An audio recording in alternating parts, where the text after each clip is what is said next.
Super speed. Running faster than a speeding bullet, zipping through cities in seconds, being the fastest person alive. Sounds pretty awesome, right? Here's the thing. If you actually had super speed in real life, you'd be dead before you even made it to the end of your street. The acceleration problem. You're standing still and then suddenly you take off at 700 miles an hour.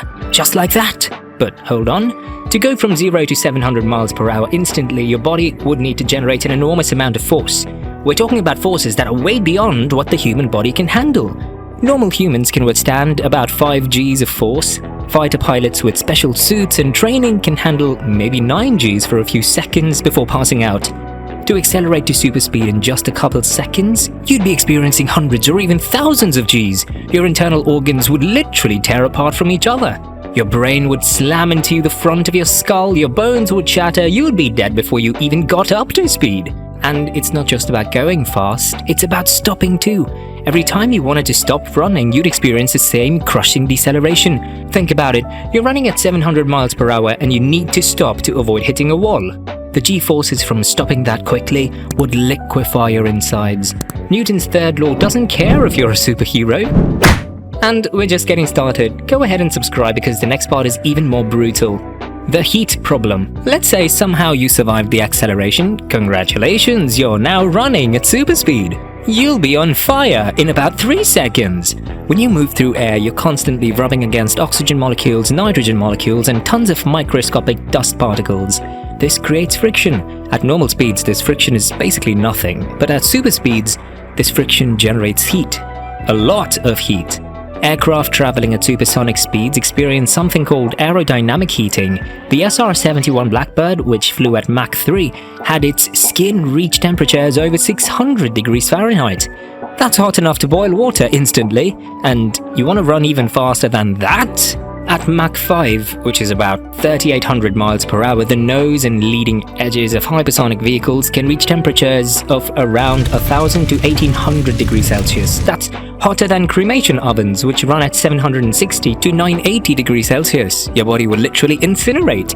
Your clothes would vaporize instantly. Cotton ignites at around 400 degrees Celsius. Polyester melts at 260 degrees. So you'd be naked and burning way before you reached your top speed. Not exactly the superhero look you were going for. The sonic boom problem. Breaking the sound barrier sounds cool until you realize what it actually means. When you run faster than the speed of sound, which is about 767 miles per hour at sea level, you create a shock wave. This is called a sonic boom. A sonic boom isn't just a loud noise, it's a pressure wave that can shatter windows, damage buildings, and cause serious harm to anyone nearby. The strongest sonic boom ever recorded was about 7,000 pascals, produced by an F-4 fighter jet flying just above the speed of sound at only 100 feet altitude. Buildings can only withstand pressures up to 530 pascals without damage. Go beyond that and you're breaking things. So every time you ran anywhere, you'd be leaving a trail of destruction behind you. Broken windows, damaged structures, and injured people. You'd basically be a human wrecking ball.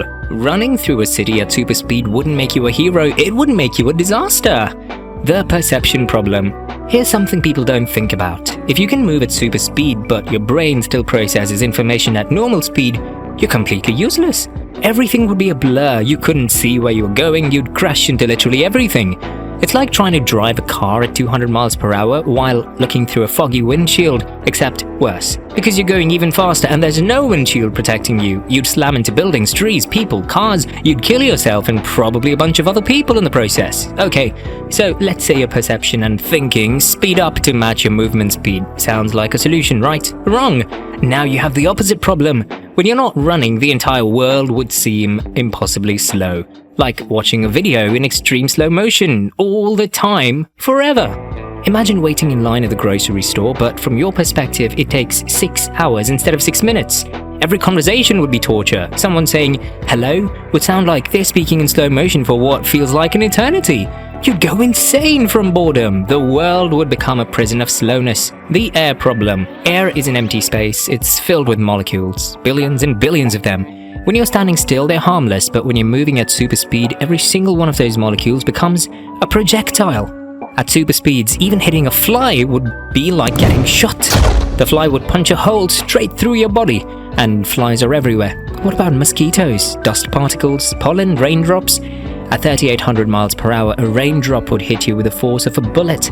Running in the rain would be like running through machine gun fire. And then there are bigger things. Birds, bugs, leaves, even hitting a butterfly at Mach 5 would be catastrophic. You'd be turned into Swiss cheese within seconds of running at super speed. Your body would be riddled with holes from all the tiny impacts. It would be gruesome.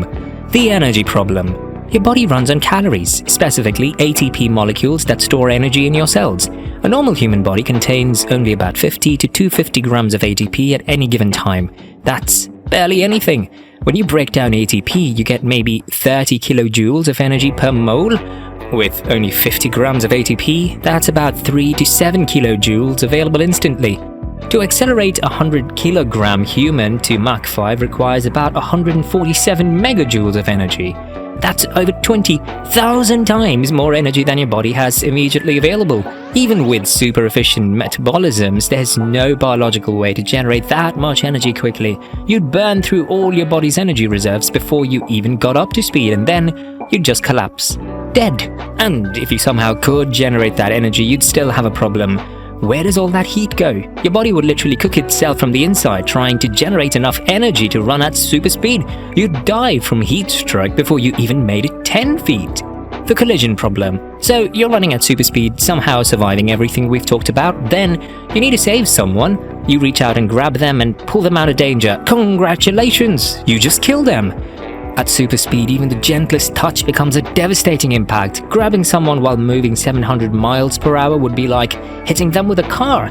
Their bones would shatter, their organs would rupture. You'd rip their arm clean off, trying to save them. This applies to everything you touch. Doorknobs would explode, keyboards would shatter, glasses would turn into powder in your hands.